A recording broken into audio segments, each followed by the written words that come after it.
नमस्कार दोस्तों, स्वागत है आपका अपने YouTube चैनल आज़ाद BS क्लासेज पर। और आज हम अपने इस सीरीज में पढ़ेंगे डायरेक्ट इनडायरेक्ट इम्परेटिव सेंटेंस, यानी कि डायरेक्ट इनडायरेक्ट का इम्परेटिव सेंटेंस।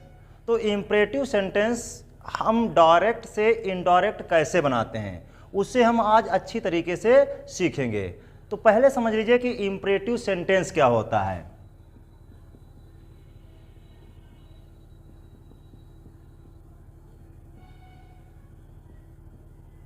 इम्परेटिव सेंटेंस वह होता है जिसमें कर्ता जो होता है वो छुपा रहता है। कर्ता क्या होगा? छुपा होगा। और वो कर्ता कौन सा होगा? वो कर्ता होगा यू क्या होता है? ये छुपा रहता है। जैसे आम बोल भाषा में आप बोलते होंगे कम हेयर, या फिर go there, set up, sit down, give me a glass. तो जैसे जैसे हमने यहाँ पे लिखा, एक सेंटेंस लिखा give me a glass, give me a glass. तो यहां पर देखिए कह रहा है कि गिव माने दो, मी माने मुझे, ए माने एक, ग्लास माने गिलास, यानी कि मुझे एक गिलास दो। तो किसी न किसी से कह रहा होगा, तो इसलिए यहां पर जो कर्ता है वो छुपा हुआ है। अब जब कर्ता छुपा हुआ है तो ये हमारा जो सेंटेंस है, इधर ये हमारा रिपोर्टेड वर्ब है। डायरेक्ट इनडायरेक्ट में आप पहले ही समझ चुके हैं, दो क्लॉज होती है। एक तो आपके रिपोर्टेड वर्ब होती है और दूसरी जो होती है वो रिपोर्टेड स्पीच होती है। तो इधर जो होगा ये यहां पर क्या होगा? कर्ता जो होगा ये छुपा होगा। जैसे हमने अगली क्लॉज को अगर रिपोर्टेड वर्ब को लिख रहे हैं तो यहां पर हमने लिखा सी सेड, कॉमा और ये इन्वर्टेड कॉमा। तो ये मान लेते हैं क्या है, ये हमारे पास में ये हमारी प्रिंसिपल क्लॉज है, अर्थात आप ये कह सकते हो ये हमारे पास में रिपोर्टेड वर्ब है। ये रिपोर्टेड वर्ब जो है और ये रिपोर्टेड स्पीच है। अब ये डायरेक्ट में दे रखी है, ये क्या है? डायरेक्ट है। अब हमें इसको इनडायरेक्ट में बनाना है, तो किस तरीके से बनाएंगे? तो इसको समझ लीजिए, एक सेंटेंस समझ लीजिए, उसके बाद में आसानी के साथ में सभी जितने भी सेंटेंस होंगे वो बन जाएंगे। तो सबसे पहले हम असर्टिव समझते हैं। ये देखिए वाक्य कैसा है? असर्टिव है, ना निगेटिव है ना ही इंट्रागेटिव है। तो यहां पर देखिए ये आपका निगेटिव तो है ही नहीं, तो गिव मी ए ग्लास, मुझे एक ग्लास दो। अगर नॉट लगा होता तो निगेटिव हो जाता। तो यहां पर लिखेंगे, अब देखिए करते क्या है, सेड को, जो सेड होगा हमारा रिपोर्टेड वर्ब का जो सेड है, इसे हम भाव के अनुसार बदल देते हैं। पहले हम क्या करते थे? असर्टिव में सेड को टेल में या फिर टोल्ड में बदल देते थे, और इंट्रागेटिव में सेड को आस्क्ड में बदल देते थे। लेकिन यहां पर हम इसे भाव के अनुसार से बदलेंगे। अब भाव क्या होता है? यानी कि जिस लहजे से आपसे कोई बात करता हो। जैसे आप किसी से कोई चीज मांगेंगे तो आप उससे रिक्वेस्ट करेंगे? नहीं करेंगे? आप उससे रिक्वेस्ट करेंगे।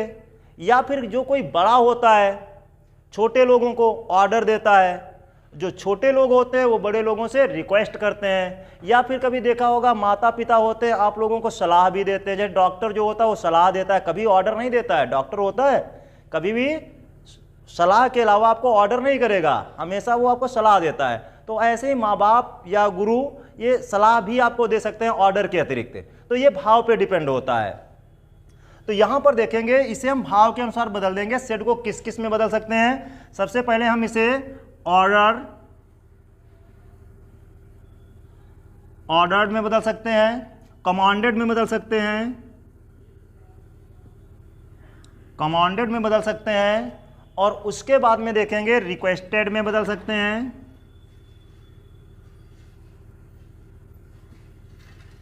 रिक्वेस्टेड में बदल सकते हैं, एडवाइज्ड में बदल सकते हैं, एडवाइज्ड में बदल सकते हैं, अर्ज्ड में बदल सकते हैं। अर्ज्ड माने होता है आग्रह करना, अर्ज्ड में बदल सकते हैं, या फिर आस्क्ड में बदल सकते हैं, भाव के अनुसार बदल सकते हैं। तो इन तरीके से हम सेड को यहां पे बदल देंगे। अब जैसे यहां पर कह रहा है सी सेड, उसने कहा गिव मी ए ग्लास, मुझे एक ग्लास दो। तो यहां पे पक्का है कि रिक्वेस्ट कर रहा होगा। जब लेने की बात होती है तो रिक्वेस्ट ही होता है। तो यहां पर लिखेंगे, अब इसका जैसे हम डायरेक्ट से इनडायरेक्ट बनाएंगे तो इनडायरेक्ट ये हमारा बन जाएगा सी रिक्वेस्टेड, सी रिक्वेस्टेड। अब देखिए ये तो सेट को हमने बदल दिया, सी रिक्वेस्टेड हो गया। अब जैसे हम ये कॉमा इन्वर्टेड कॉमा हटाएंगे तो एक कंजक्शन लगाते हैं, सभी में कंजक्शन लगाते थे, जैसे असर्टिव में हम दैट लगा देते थे, उसके बाद में इंट्रागेटिव आया तो इफ या वेदर लगाया, या फिर WH फैमिली का कोई भी वर्ड रख दिया। अब यहां पर देखेंगे तो यहां पे हम जो कंजक्शन के रूप में प्रयोग करेंगे वो टू का प्रयोग करेंगे और वाक्य असर्टिव हमारा बन जाएगा। अब देखिए सी रिक्वेस्टेड, अब टू गिव। अब देखिए मी आया है, मी ये फर्स्ट पर्सन का है और ऑब्जेक्ट है। फर्स्ट पर्सन को हम किसके अनुसार बदलेंगे? सब्जेक्ट के अनुसार। तो सब्जेक्ट यहां पर क्या है? सब्जेक्ट यहां पर सी है, तो हम सी के अनुसार बदलेंगे। तो सी तो सब्जेक्ट है, तो इसका ऑब्जेक्ट क्या होगा? हर होगा। तो यहां पर हम लिखेंगे to give her a glass. इस तरीके से हमारा सेंटेंस कंप्लीट हो जाएगा। अब हमने क्या सीखा ये समझ लीजिए। मैंने ये सीखा कि जो रिपोर्टेड वर्ब होगा सेड, इसे हम भाव के अनुसार बदलेंगे। ऑर्डर्ड में, कमांडेड में, रिक्वेस्टेड में, एडवाइज्ड में, अर्ज्ड में, आस्क्ड में, जैसा भाव होगा वैसे हम बदल लेंगे। उसके बाद में क्या सीखा? कॉमा इन्वर्टेड कॉमा हटाएंगे। कॉमा इन्वर्टेड कॉमा हटा करके अगर वाक्य असर्टिव है तो हम यहां पर टू का प्रयोग करेंगे कंजक्शन के रूप में, तो टू का कंजक्शन के रूप में प्रयोग हो जाएगा। अगला जो वाक्य होगा हमारा ज्यों का त्यों लिखेंगे, बशर्ते हम पर्सन को चेंज कर देंगे। अगर पर्सन है या टाइमलिंग कोई है, जैसे यहाँ पे दिस हो, टुडे हो, उसे हम जरूर चेंज कर देंगे। पर्सन भी चेंज कर देंगे, जैसे यहाँ पे मी था हर में बदल गया। तो इस तरीके से हमारा ये असर्टिव सेंटेंस जितने भी होंगे ये बन जाएंगे इंपरेटिव सेंटेंस के साधारण वाक्य। अगर वाक्य निगेटिव है, अगर वाक्य निगेटिव है तो निगेटिव में क्या करेंगे? पहले नियमों को समझ लीजिए, फिर एक्सरसाइज एक एक करके करवाएंगे। अगर यदि वाक्य निगेटिव है, समझ लीजिए, यदि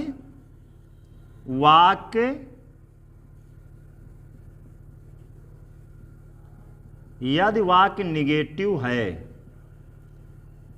आप देखिए, और कौन सा वाक्य होगा ये हम देखेंगे, रिपोर्टेड स्पीच वाला, रिपोर्टेड स्पीच वाला। तो जैसे अगर वाक्य निगेटिव है तो नॉट के, ये टू होगा, टू के पहले हम नॉट लगा देंगे। टू के पहले क्या लगा देंगे? नॉट लगा देंगे। एक तो ये हमारा नियम होता है कि टू के पहले हम क्या लगा दें? नॉट लगा दें। अगर हम ये टू ही लगाएं, नॉट ना लगाएं, तो यहां पर हम सेड को फॉरवर्ड में बदल देते हैं। सेड को कहाँ में बदल देंगे? फॉरवर्ड में। सेड को हम फॉरवर्ड में बदल देंगे। फॉरवर्ड माने होता मना करना, तो पहले से ही मना कर रहा है तो आगे नॉट की कोई आवश्यकता नहीं होगी। इस तरीके से हमारा निगेटिव सेंटेंस बन जाएगा। अब एग्जांपल समझ लेते हैं। एग्जांपल में देख, यदि सेंटेंस कैसा है? निगेटिव है, तो निगेटिव में हम सेड को फॉरवर्ड में काहे में बदल देंगे? फॉरवर्ड में बदल देंगे। और यहां पर नॉट नहीं लगाएंगे। इसे दो प्रकार से हम बना लेंगे। अगर आप सेट को फॉरवर्ड में नहीं बदलते हो, भाव के अनुसार अगर बदल रहे हो, भाव के अनुसार, तो भाव के अनुसार बदलने के लिए कैसे आपका बनेगा? दोनों तरीके से समझ लीजिए। जैसे हम यहां पे सेंटेंस लिखा, राम सेड, राम ने कहा, comma inverted comma, do not work hard.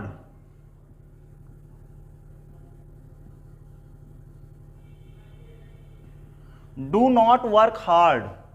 Ram ने कहा डू नॉट वर्क हार्ड, कठिन परिश्रम मत करो। अब देखिए डू नॉट लगा हुआ है, अर्थात ये निगेटिव है। तो इसे जब हम बनाएंगे तो पहली विधि से, अगर फॉरवर्ड लगा रहे हैं तो ऐसे समझ लीजिए, पहले विधि से बता रहे हैं। तो पहली विधि में है राम फॉरवर्ड,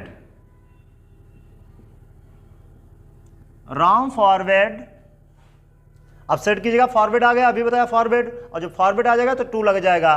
तो राम फॉरवर्ड टू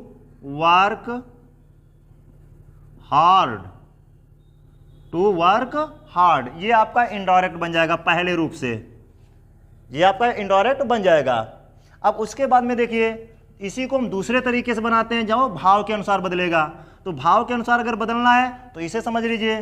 तो यहाँ पे हम लिखेंगे फॉरवर्ड राम सेड, राम ने कहा डू नॉट वर्क हार्ड, कठिन परिश्रम मत करो। हो सकता है कि वो निर्बल हो या किसी तरीके से उसे तकलीफ हो, तो इसलिए वो मना कर रहा हो, यानी कि आप कठिन परिश्रम मत करो। तो हो सकता है यहाँ पे वो सलाह दे रहा हो। देखो भाव के अनुसार ये तो होगा भाई, भाव जब होगा तो कोई बीमार होगा, वो मेहनत कर रहा होगा, तो राम ने कहा होगा कि कठिन परिश्रम मत करो, यानी कि कड़ी मेहनत मत करो। तो इसलिए यहाँ पे वो सलाह दे रहा होगा। अब इसको जब सलाह दे रहा है तो ऐसे आप लिख ले देंगे, राम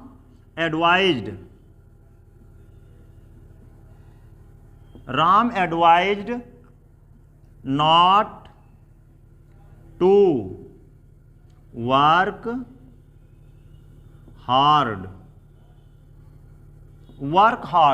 तो इस तरीके से देखिए, आसानी के साथ में दोनों तरीके से आप बना लेंगे, कोई भी तरीका बना लीजिए, आपका सेंटेंस सही हो जाएगा।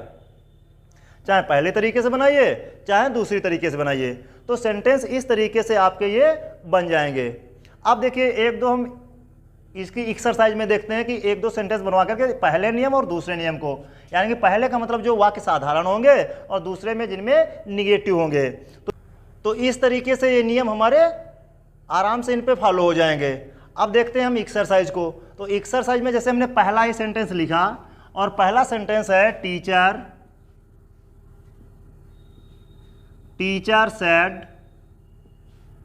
To the students. अब यहां पर शब्दों पे गौर करिए, स्टूडेंट नहीं है, स्टूडेंट्स है, और क्या कहते हैं, comma, inverted comma, stand up. अब सेंटेंस देखो कितना बड़ा है, यहां पे ये आपकी रिपोर्टेड वर्ब है और ये आपका रिपोर्टेड स्पीच है। तो यहां पर जैसे ही देखोगे, teacher said to the students, अध्यापक जो है वो विद्यार्थियों अर्थात छात्रों से कहता है स्टैंड अप, खड़े हो जाओ। देखिए कोई भी यहां पर आपका सब्जेक्ट नहीं है, अगर सब्जेक्ट होता तो ये इंपरेटिव सेंटेंस नहीं होता, सब्जेक्ट इसमें छुपा रहता है। तो इसको जैसे ही बनाएंगे तो यहां पर टीचर है, हमने बताया टीचर है, माता पिता यानी कि आपसे बड़े जो होंगे वो आपको आदेश ही देंगे, तो आदेश के लिए क्या करेंगे, ऑर्डर करेंगे। तो यहां पे लिखिए टीचर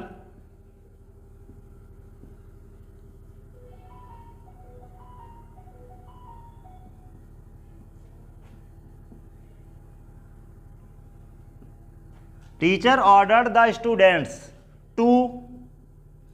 अब सेंटेंस को वैसे उतार देंगे, उसमें कुछ करना ही नहीं है, सीधा हो गया स्टैंड अप। ये तो इजी हो गया। अब इसके साथ में दूसरा देखते हैं। दूसरा सेंटेंस जैसे है, he said to me, comma, inverted comma, read this newspaper.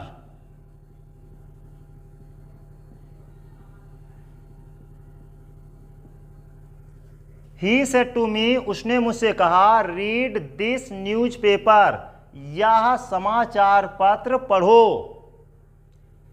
उसने मुझसे कहा यह समाचार पत्र पढ़ो। तो यहां पर पढ़ने की बात कर रहा है आपसे, देखो समानता है ही मी, तो यहां पर या तो एडवाइज है या फिर रिक्वेस्टेड है। तो यहां पे एडवाइज आप कर सकते हो, उसने मुझे सलाह दी समाचार पत्र पढ़ो। तो ही एडवाइज्ड मी टू रीड। अब दिस का क्या हो जाएगा, दैट हो जाएगा, दैट न्यूज़पेपर। इस तरीके से हमारा सेंटेंस कंप्लीट हो जाएगा। अगला सेंटेंस देखिए,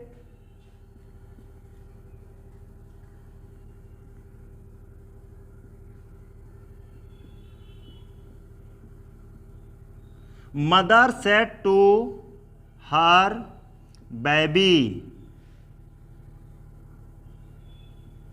BABY, mother said to her baby, माँ अपने बच्चे से कहती थी, कॉमा, इन्वर्टेड कॉमा। अब देखिए यहां पे निगेटिव है, do not play sun, do not play sun, धूप में मत खेलो। माँ अपने बच्चे से कहती है धूप में मत खेलो। तो यहां पर हम बनाएंगे माँ जो है बच्चे को क्या कर रही है, मना कर रही है। तो अगर फॉरवर्ड लगा देंगे तो यहां पे डू नॉट हट ही जाएगा, केवल टू लगेगा। तो यहां पे लिखेंगे mother, mother forward, mother forward her baby to play sun. Sunshine, sun, sun माने भी धूप होती है। तो इस तरीके से हमारा सेंटेंस बन जाएगा, डायरेक्ट से इनडायरेक्ट, चाहे जितना आपका एक्सरसाइज बड़ी हो या फिर छोटी हो, इन नियमों से आपका ये बन जाएगा। इसके आगे जो आपके लेट वाले हैं, लेट अस, और लेट के आगे और भी होंगे आपके लेट हिम या लेट मी, ये सेंटेंस होंगे। ये तुमको हम अगले वीडियो में प्रोवाइड करा देंगे। इस नियमों को आसानी से के साथ पढ़ लीजिए।